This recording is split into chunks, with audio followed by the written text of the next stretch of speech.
What's up, guys? This is David coming at you from Organic Price Books with another new release from Marvel, another Omnibus.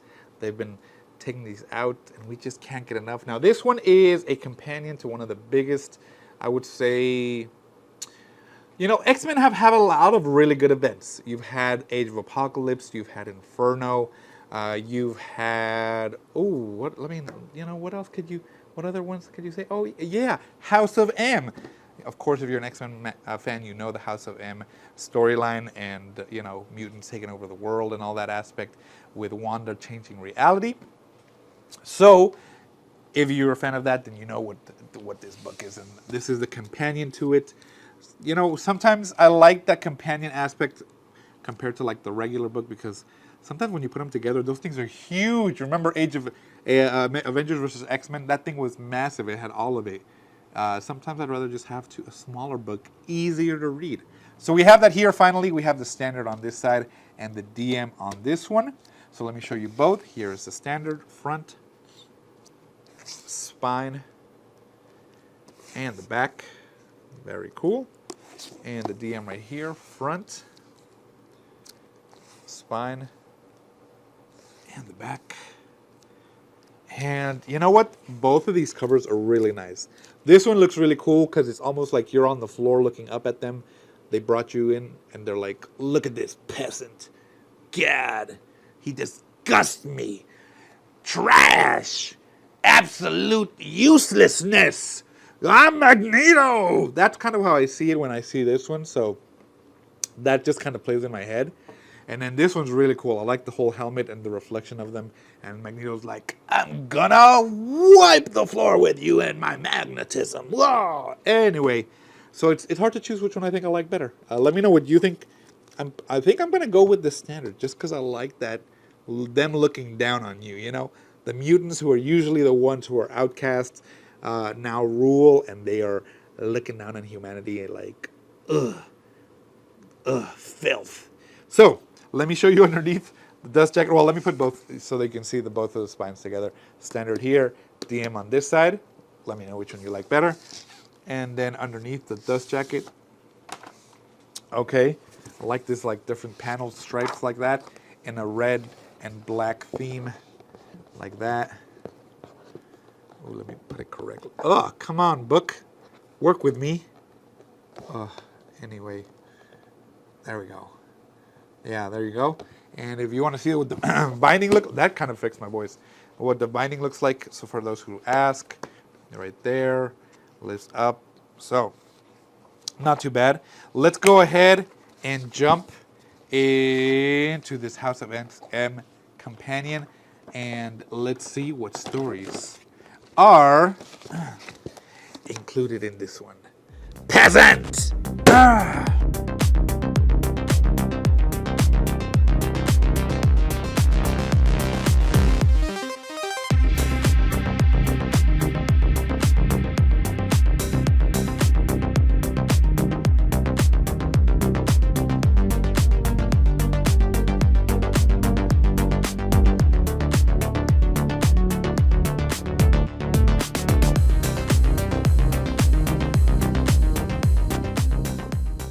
Alright guys, let's go ahead and jump into House of N Compendium Omnibus. Here we go. And thank you so much for everybody who contributed to this book and to the storytelling aspects of it, making these characters come to life in a way that we can only imagine, and we see it now. There we go. House of M has always been one of those events that I think it's definitely going to be a continuously referenced event, just because of the impactful aspect of what it did. Of course, the whole No More Mutants and all that stuff that led to it, if you're an X-Men fan, how do you feel about the House of M storyline or event? It's kind of like the Age of Apocalypse one that people still talk about. I think, listen, it gave us Cyclops with long hair and one eye. Pfft, I'm here for it. Woo, yeah. Let me tell you a little bit about this book. The before, the after, and the what might have been. In the seismic 2005 event House of M, the Scarlet Witch transformed reality, leading to a world where mutants ruled and familiar heroes lived strange and surprising new lives. The epic story left a lasting impact, and not only on Wanda Maximoff and the X-Men, but also on the entire Marvel Universe. And the startling reimagination of Earth it presented has inspired creators to revisit it many times. Now for the first time, these tales are collected together, alongside the prelude that set the stage for House of M and the cataclysmic fallout that followed in its wake. In the weeks before the world changed, Magneto offered a safe haven for the troubled Wanda on the island of Genosha. But the Scarlet Witch was already disassembling the Avengers, and even the combined efforts of Magneto, Professor X, and Doctor Strange won't help her find peace as her mind continues to unravel. Then, when reality is restored at a terrible cost, the full implications of Wanda's fateful proclamation, "No more mutants," are felt, and an unimaginably powerful entity emerges. Alpha Flight will fall, and the new Avengers will be tested to their limits. The history of the House of M Earth is uncovered as the fugitive Luke Cage assembles a band of rebels who will come to be called the Avengers. But how exactly did Magneto conquer the planet? And which human villain will the Hood recruit as his masters of evil? Plus, when the multiverse collapses and all that remains is Doctor Doom's battleworld, the House of Magnus is a house divided. And startling tales in the what-if tradition examine how things might have gone differently for Wanda, Spider-Man, and the other heroes of House of M. Very cool. I recently finished the Secret Avengers, or the Secret Wars 2015 run with all of the, tie-ins to that, and it's really cool seeing how they brought, House of M, Old Man Logan, Marvel Zombies, of course the Ultimate Universe, being ended, the Technovirus for Iron Man.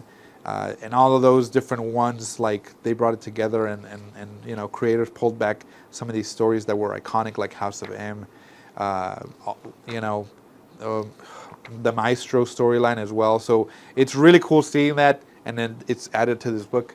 It's really cool. But again, it kind of like double dips into those stories if you already have the Secret Wars Omnibus. So just keep an eye out for that, as well as like the the Battle World and all that stuff. So yeah, let's take a look at some of the extras that are included in this book.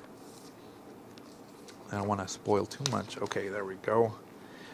Is it here? No, it keeps going. Okay. There we go. House of M #1 right here. Then you got, oh nice, House of M #1, another variant cover. House of M #2. Gustavo Duarte's House of M, another one right there. Cover process, very cool. Another one, another cover process right here. Wow, that's basically it. As you saw, there's covers added throughout the story on there, so I'm guessing they kind of just left the cover for each title there, and you got a little bit of extras. So there's not a lot in the back page. It's like maybe 10 pages, but I guess throughout the book, sprinkled in are the other covers for the stories. So very cool to see that, guys. This is House of M Compendium. Check it out. Let me know if you're going to add this to your X-Men collection. Check it out at Organic Priced Books, and I will see you in the next one.